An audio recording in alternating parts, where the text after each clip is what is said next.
देखिए हर खबर यहीं पर, सब्सक्राइब कीजिए TV9 भारतवर्ष। लखनऊ की अगर बात करें, यहां पर सवाल में लेने जा रहा हूं उमेश पाठक। बहुत संक्षेप में मुझे बताइए, यूपी ने अभी तक बहुत अच्छे से मैनेज किया है, लेकिन अभी चिंताएं हैं, कई इलाके रेड जोन में हैं।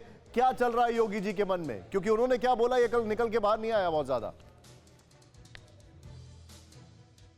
देखिए निशांत, मैं बताना चाहूँगा कि जब लॉकडाउन 3 की शुरुआत हुई थी उस समय केवल 58 जिले ऐसे थे जो कि संक्रमण थे और अब की अगर बात की जाए सिर्फ एक जिला छोड़ करके 74 जिले संक्रमित हो चुके हैं। तो ऐसे में बड़ी मुसीबत है, बड़ी चुनौती है योगी सरकार के लिए।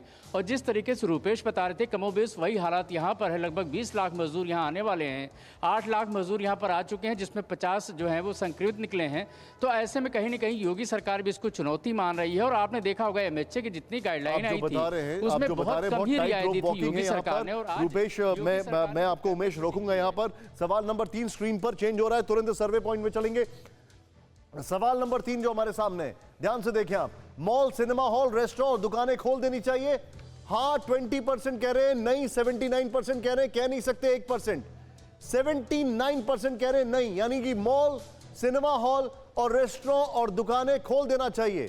ये 79% लोग कह रहे हैं कि नहीं खोलना चाहिए, हाँ कह रहे हैं 20%। यानी कि जैसा कि यूरोपियन कंट्रीज में हो रहा है कि इनको नहीं खोला जा रहा है, वो भारत में भी चाहते लोग ऐसा ना हो।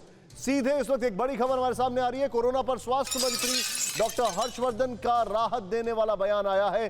अब देश में रोजाना 1 लाख टेस्ट कर सकते हैं और भारत में मृत्यु दर दुनिया में सबसे कम है। यह यकीनन बड़ी बात है, भारत में मृत्यु दर दुनिया में सबसे कम है। 1 लाख टेस्ट कर सकते हैं। कोरोना पर स्वास्थ्य मंत्री का राहत देने वाला बयान। लेकिन टेस्ट बढ़ेंगे तो पेशेंट्स की संख्या भी निकलकर बढ़ेगी।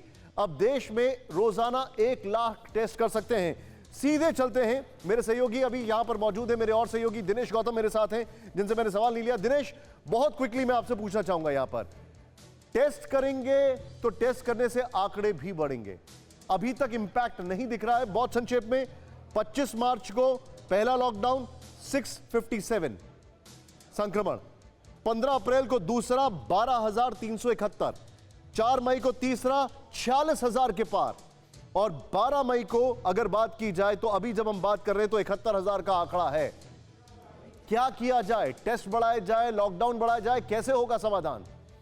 ये एक बड़ी गुत्थी है और इसीलिए खुद प्रधानमंत्री ने राज्यों से इस बारे में मशवरा मांगा है कि आप बताइए क्या किया जाना चाहिए और आपका एग्जिट प्लान क्या है। अगर आप लॉकडाउन से बाहर आना चाहते हैं तो किस तरीके से, ग्रेजुअल होगा, क्या होगा आपका तरीका, उसके लिए आप एग्जिट प्लान दीजिए। और इसी बारे में दिल्ली के मुख्यमंत्री ने भी लोगों से मशवरा करना शुरू किया है। वो रियाया से अपने लोगों से इस बारे में जानकारी ले रहे हैं, उनका फीडबैक ले रहे हैं कि क्या किया जाना चाहिए। और इस तरीके से जब एक क्यूमुलेटिव फीडबैक होगा उसके बाद प्रधानमंत्री को दिया जाएगा। और उसके बाद मुझे लगता है कि प्रधानमंत्री के उद्बोधन में आज नहीं बल्कि इसके बाद यह दिखाई देगा कि लॉकडाउन को लेकर सोच क्या है, क्योंकि संक्रमण की चेन टूटती है लॉकडाउन से, इसमें कोई दो राय नहीं है।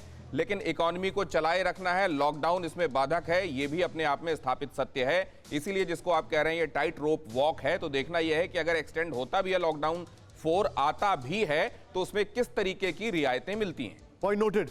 यानी कि इस वक्त हमारे सामने जो जानकारी आ रही है, हमारे गेस्ट और हमारे जितने भी एक्सपर्ट्स यहां पर मौजूद हैं, हमारे सहयोगी मौजूद हैं, लॉकडाउन बढ़ाया जाए, शर्तों के साथ बढ़ाया जाए, ये जरूरी दिखाई दे रहा है। न्यूज़ टॉप 9 रोज सुबह 7 बजे और शाम 7 बजे सिर्फ TV9 भारतवर्ष पर।